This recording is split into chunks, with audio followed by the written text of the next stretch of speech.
Welcome, ladies and gentlemen. Now, why is it that Rigathi Gachagua, who is the Deputy President of the Republic of Kenya, is so suspicious in any roots and new friends that William Samoei Ruto is making? Whatever I have realized with Rigathi Gachagua is number one. He is so suspicious that there is a possibility that in any way he will mess himself, then William Samoei Ruto might change him. And one thing that Rigathi Gachagua must do understand is that in Mount Kenya region, William Samoei Ruto is always having another alternative in his books, and he has already written the names that he can substitute with Rigathi Gachagua.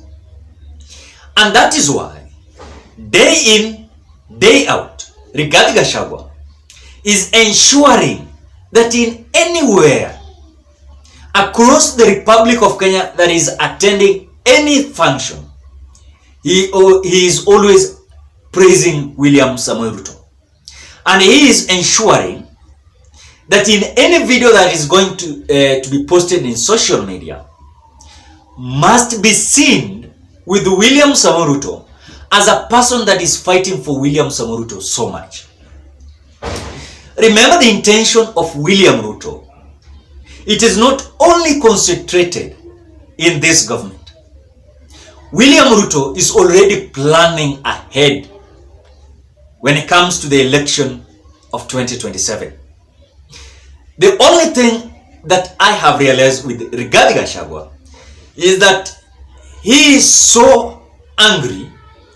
William Ruto, having several meetings with Musalia Mudavadi, having meeting with Wetangula, having meeting with Francis Atwoli and other Western leaders brigade.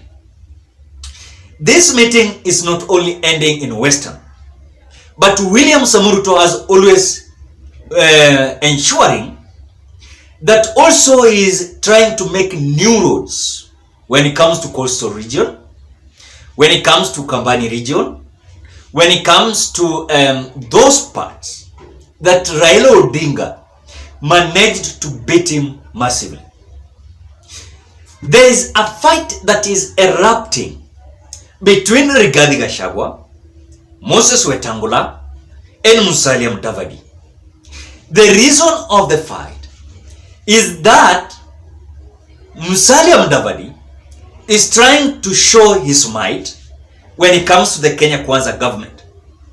He wants William Samoei Ruto to at least feel that strength of his support, which according to me, Musalia Mudavadi is not having that support that can convince me or can convince William Samoei Ruto to concentrate too much on Musalia Mudavadi as a person that can bring something massive in his basket.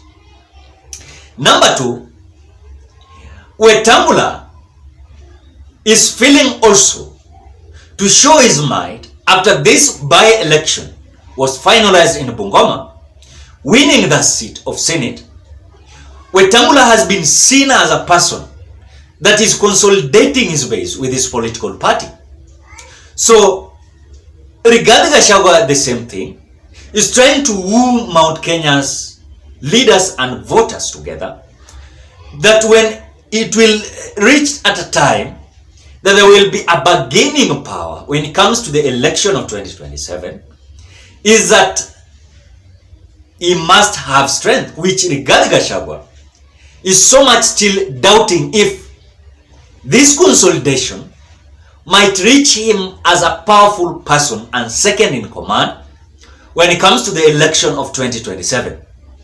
That in any case he might mess, not able to consolidate and bring up Mount Kenya region at large, then it means William Ruto is so busy crafting and making new roads to the parts where Raila Odinga got massive support. So the problem that we are seeing with William Ruto, Rigathi Gachagua, Musalia Mudavadi, and Moses Wetangula is one thing that you must understand. Number one, William Ruto is not so sure with the votes of Mount Kenya region. And that is the reason behind him making new roads to the parts that we believe Raila Odinga is having and commanding voters there. And when we talk about areas that Raila Odinga is commanding, is like Western region. It's like I've seen William Ruto is trying to make new roads in Nyanza region. He's trying to make new roads despite even having at least support in coastal. William Ruto is busy also making ensuring that he's going to have massive support in coastal. That is why you see, for example, part of Kilifi, you find that the Speaker of Senate is coming from Kilifi County. The Cabinet Secretary of Gender, Aisha Juma, is coming from Kilifi County. When you see, I think Kwale, is it Kwale? Yeah. Mvurya is a cabinet minister of mining. Mining, yeah. Yeah. And so, if I'm not wrong, and so, you see William Ruto is cautious and curious on whatever might come in 2027. When you talk about 2027, ladies and gentlemen, I've seen some people saying that why are we talking about 2027, yet we are already having the government and the election was just few months ago. I want to tell you today, politics is not normally finalized. After the general election is being finalized, politicians are always starting to craft new ways of next election.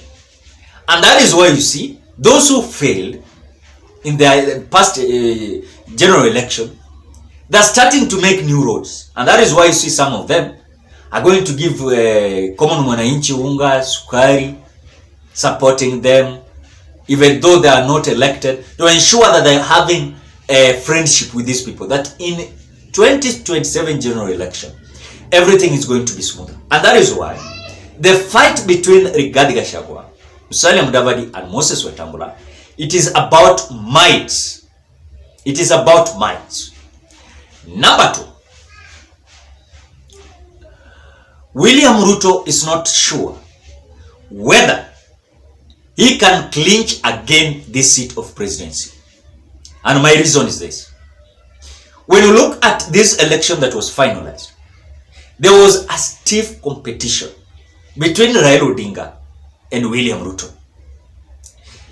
And I want to say, in any case, that William Ruto will not at least upgrade that number, then it means there is a possibility of William Ruto losing it big, because the difference between William Ruto and Raila Odinga was about 268 votes. And that is the vote that made William Ruto to be declared by Wafula Chebukati. And so I've seen many people saying that the way William Ruto won the election, everything was going to be okay. I want to tell you, mark my words, even we, Uhuru Kenyatta, thought like in 2013 after winning, 2017 was going to be smooth. Everything is not going to be smoother for William Ruto. Mark my words, you will remember. And that is why he's at least ensuring that that difference between Raila Odinga and himself during the declaration of a winner, he must at least add something so that the margin can expand.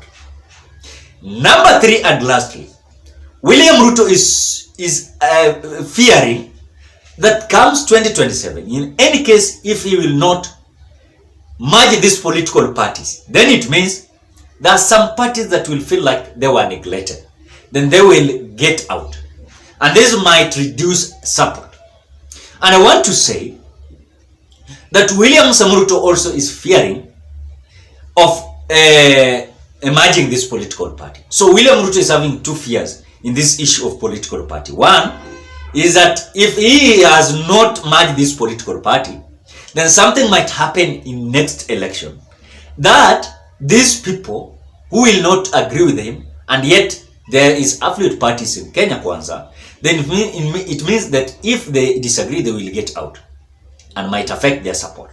Then the fear number two is that he might force this emerging of political parties. Then some political parties will feel like we are not emerging in one coalition or one political party.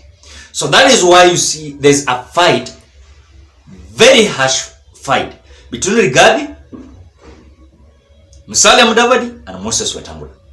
And finally and lastly is that Rigathi Gachagua is not controlling any political party. You must understand that.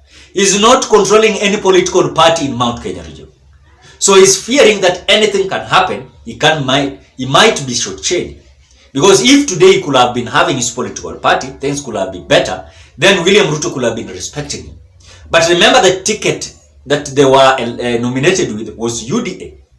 William Ruto from UDA, Rigathi Gachagua from UDA. So it means that William Ruto is the one that is controlling UDA, followed by Rigathi Gachagua. So it means that William Ruto can do whatever he wants. Ladies and gentlemen, what are your thoughts?